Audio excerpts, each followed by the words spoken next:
حضرت مالک بن دینار رحمۃ اللہ علیہ ایک دن بصرہ کی کسی گلی میں سے گزر رہے تھے تو وہاں انہوں نے شاہی لونڈیوں میں سے ایک لونڈی کو نوکروں چاکروں کے ساتھ گزرتے ہوئے دیکھا۔ تو پھر حضرت مالک بن دینار رحمۃ اللہ علیہ نے اس لونڈی سے دریافت کیا کہ کیا تمہیں تمہارا آقا بیچے گا؟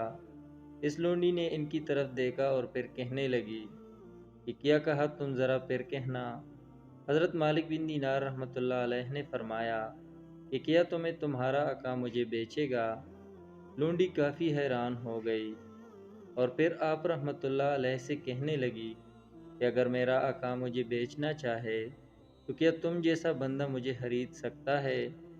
تو پھر آپ رحمۃ اللہ علیہ نے فرمایا کہ میں تم سے زیادہ بہتر کو خرید سکتا ہوں۔ لونڈی وہاں پر ہنسنے لگی اور پھر اپنے نوکروں سے کہا کہ اس بڈھے کو اپنے ساتھ لے کر چلو۔ پھر یہ آپ رحمۃ اللہ علیہ کو اپنے ساتھ لے کر گئے۔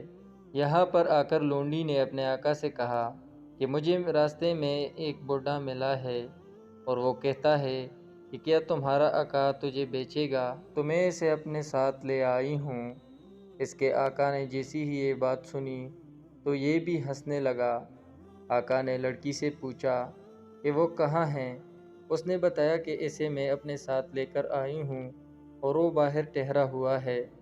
آقا نے نوکروں سے کہا کہ اس کو اندر لے کر آؤ۔ آپ رحمۃ اللہ علیہ کو اندر لے کر آئے۔ آپ رحمۃ اللہ علیہ جیسی ہی اندر آئے تو اس لونڈی کے آقا کے دل میں آپ رحمۃ اللہ علیہ کی دہشت بیٹھ گئی۔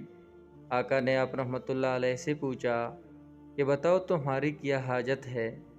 تو پھر آپ رحمۃ اللہ علیہ نے فرمایا کہ کیا تم اس لونڈی کو مجھے بیچو گے؟ آقا نے کہا کہ تم مجھے اس کی کیا قیمت دو گے؟ پھر آپ رحمۃ اللہ علیہ نے فرمایا کہ 2 گٹلیاں جن کو کیڑا لگا ہوا ہے، میں اس کی قیمت ادا کروں گا۔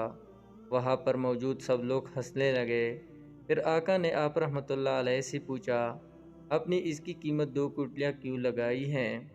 پھر حضرت مالک بن دینار رحمۃ اللہ علیہ نے فرمایا کہ اس میں عیب ہیں، اس لیے میں نے اس کی قیمت 2 گٹلیاں لگائی ہیں۔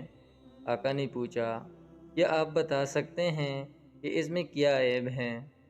تو آپ رحمۃ اللہ علیہ نے فرمایا کہ اگر یہ عطر نہ لگائے تو اس کی جسم سی بدبو آئے گی، یہ دانتوں پر مسواک نہ کرے تو اس کی دانتوں میں سے بو آئے گی، اور یہ تیل اور کنگھی نہ کرے تو اس کے جسم کے اندر جوئیں پیدا ہو جائیں گے، اگر یہ کچھ عرصے تک زندہ رہتی ہے تو یہ بوڑھی ہو جائے گی، ساتھ ہی ساتھ یہ اپنا حسن کھو دے گی، اور یہ حیض والی اور کئی گندگیوں کا مجموعہ ہے۔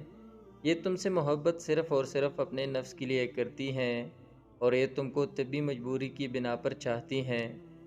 یہ تمہارے لیے اپنے وعدوں کو پورا نہیں کر سکتی اور نہ ہی اس کی محبت سچی ہے۔ اگر یہ تمہارے بعد کسی اور بندے کے ساتھ چلی جائے گی تو یہ اس کو بھی تمہاری طرح سمجھے گی، اس لیے اس کی قیمت 2 گٹلیاں ہیں۔ میں اس کی قیمت سے بھی کم ایک کسی باندی کو خرید سکتا ہوں جو تمہاری باندی سے کم قیمت پر مل سکتی ہے، جو کہ خصوصی طور پر عمدہ قسم کے کافور سے بنی ہوئی ہے۔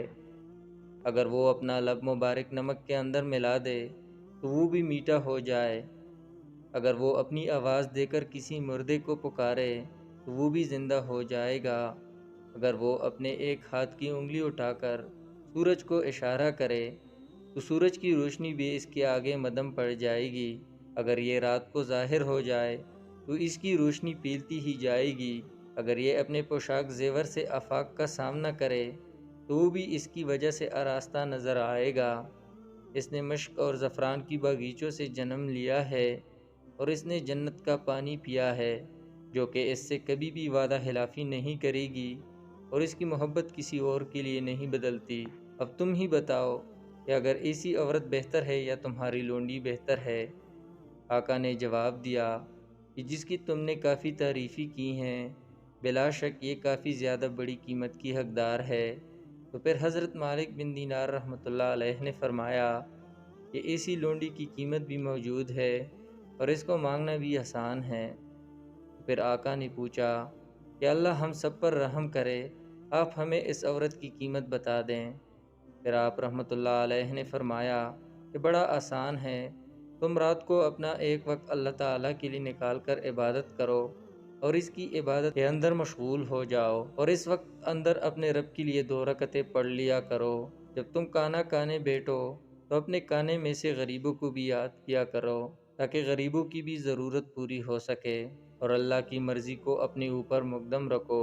راستے میں سے روڑے یا گندگی کو صاف کر دیا کرو تاکہ راستہ صاف رہے، اور دنیا سے رابطے اور واسطے توڑ دو، اور اپنا وسیلہ صرف اللہ کی ذات کو بنا لو، اور اسی سے ہی امیدیں رکھو۔ اس دنیا میں تم عزت کے ساتھ رہو گے، اور قیامت والے دن بھی عزت کے ساتھ اٹھو گے، اور جنت کے اندر دائمی طور پر ہمیشہ کے لیے رہو گے، اور وہاں پر آپ کو یہ عورت جس کی حیثیت میں نے بتائی ہے حور کی صورت میں عطا کی جائے گی۔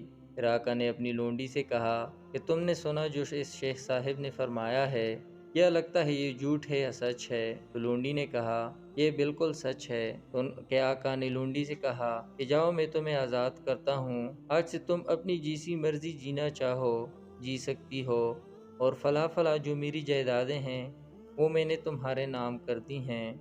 اور وہاں پر جتنی بھی نوکر چاکر ٹھہرے ہوئے تھے، آقا نے ان سے بھی کہا کہ تم بھی میری طرف سے آزاد ہو، اور جتنی بھی جائیدادیں ہیں میں نے تمہارے نام پہ کر دی ہیں۔ اب اس گھر کے علاوہ باقی میرا جو کچھ بھی ہے وہ میں نے اللہ کی راہ میں صدقے کے طور پر دے دیا ہے۔ اس کے سامنے ایک پردہ نما کپڑا لٹکا ہوا تھا جو کہ کافی موٹا تھا۔ اس نے کپڑے کو اکاڑا اور اکاڑ کر اپنے جسم پر لپیٹ لیا۔ وہاں پر جو لونڈی ٹھہری ہوئی تھی اس نے کہا کہ آقا، میری بھی تمہارے بغیر زندگی نہیں ہے، میں بھی آپ کے ساتھ چلنا چاہوں گی۔ پھر اس نے بھی موٹا کپڑا اتارا اور اس کو اپنے جسم پر لپیٹ لیا، یہ بھی اپنے آقا کے ساتھ چل پڑی۔ پھر وہاں پر حضرت مالک بن دینار رحمۃ اللہ علیہ ان سب کو الوداع کہا اور اپنے راستے کی طرف چل پڑے۔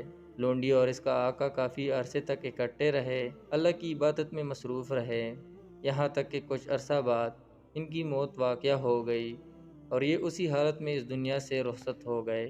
آقا نے اپنا سب کچھ اللہ کی راہ میں صدقہ کر دیا، اور اس کی بابرکت اولیاء کرام کی وجہ سے اللہ کی راہ کا راستہ ملا، اور اس نے اپنا سب کچھ قربان کر کے پروردگار کی راہ کو چنا، اور اسی حالت میں موت کو گلے لگا لیا۔ بھائیوں اور بہنوں، یہ دنیا فانی ہے، اور کچھ ہی دنوں میں ہم اس دنیا کو چھوڑ کر جانے والے ہیں، اور لوگوں نے اس کو اپنا گھر بنا لیا ہے، جبکہ یہ گھر اور یہ جگہ اور یہ دنیا بھی نہیں رہنے والی، فقط یہ صرف اور صرف دنیا کی لذت ہی ہے، جبکہ آپ اس دنیا کے اندر ایک امتحان کے اندر ڈالے گئے ہوں۔ اگر آپ اس امتحان میں فیل ہو جاتے ہو تو ناکامی آپ کا مقدر ہوگی، اگر آپ اللہ کی راہ میں اپنے آپ کو قربان کر دیتے ہوں تو پھر آپ کامیاب ہو جاؤ گے، اور دنیا اور آخرت آپ کی دونوں سنور جائیں گی، کیونکہ ہم لوگ بہت ہی جلد اپنے رب کی طرف لوٹ جانے والے ہیں، اور وہی ہمارا رب ہے جو ہم سب کا رب ہے۔ بلا شک وہ بہت ہی بڑا بزرگی والا اور رحم فرمانے والا ہے۔ اللہ تعالی ہم سب کو جنت الفردوس میں اعلیٰ مقام عطا فرمائے، آمین۔